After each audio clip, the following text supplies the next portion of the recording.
Tapos na ang kagaguhan ng Marcos administration. Marcos resign! Marcos! Marcos resign! Marcos resign! Parlamento na kasama. Magpupugay sa ating lahat. Mabuhay tayo lahat ng kasama.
Muli, maraming salamat po kina Jonathan Doroha mula sa Kasama Timog, Katagalugan at kay Bunaay Clavel ng Katribu.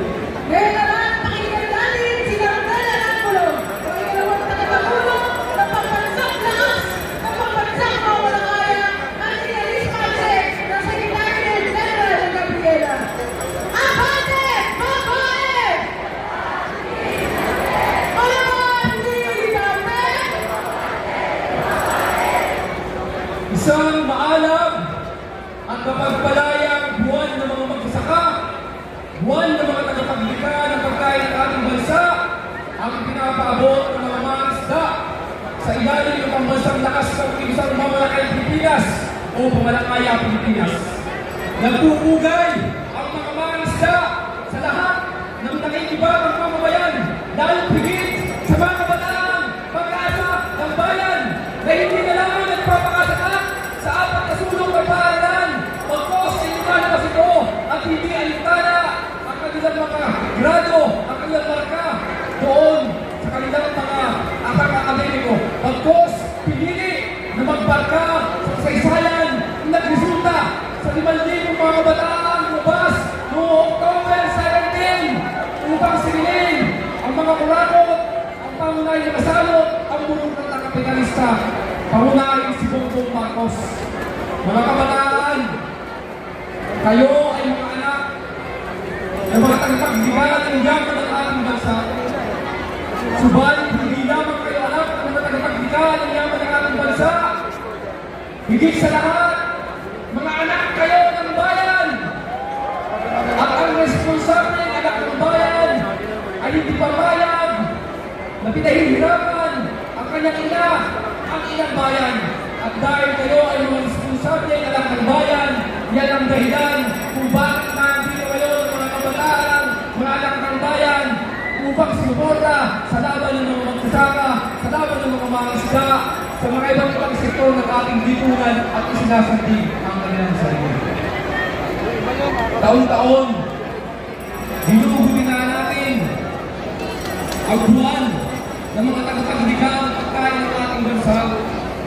Subalit taon-taon, kapansin-pansin, patuloy na lumulubog sa uloy ng kahirapan ang mga mangisda dahil sa matinding korupsyon na nagaganap dito sa ating bansa. Korupsyon sa pagwasak sa aming kabuhayan. Korupsyon sa pag-alis sa karapatan ng mga mangisda na pakinabangan ng kabuhayan. Ang isa, ang issue ng 15 kilometers municipal water na pinapasok ng malaking komersyal ng Malakaya na inaayunan ng gobyerno mismo ni Bongbong Marcos. Ang saan mga mangisda 15 kilometro na lamang. Pero ang sa mga commercial fishing, saan na lang yung nakakira? Pero pinapasok pa rin na at inaagaw ng kabuhay ng mga mangisda. Ang matinding issue ng mga mangisda ay patuloy na nagaganap ng mga proyektong reklamasyon sa mga baybayin na nagpalaya sa mga mangisda, nagpabagsak ng kabuhayan mula sa 80 to 90% at dahil din kung bakit marami ay nalulunod sa baha, marami ang namamatay natin ng kabuhayan. Kaya mga kabuhayan, tandaan nyo,